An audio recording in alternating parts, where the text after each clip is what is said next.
ಹಾಡು ಮುಟ್ಟದ ಸೊಪ್ಪಿಲ್ಲ, ನಿನ್ನ ಮೆಚ್ಚದವರ್ಯಾರಿಲ್ಲ.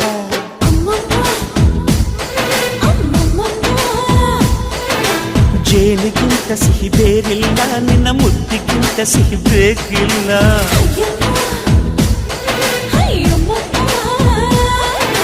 ಕಣ್ಣು ಕುಕ್ಕುವ ಬೆಚ್ಚಿ ಬೀಳುವ ಅಂದವಾದ ಹೆಣ್ಣು, ರುಚಿ ರುಚಿಯ ಬಾಯಿ ಚಪ್ಪರಿಸ ಸಿಹಿಯಾದ ಹೆಣ್ಣು.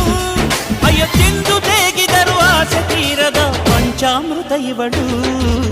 ಅಮ್ಮಮ್ಮಮ್ಮಮ್ಮೋ ವಯ್ಯಾರಮ್ಮಮ್ಮಮ್ಮೋ ಅಮ್ಮಮ್ಮಮ್ಮಮ್ಮೋ ನೀ ಸಿಂಗಾರಮ್ಮ.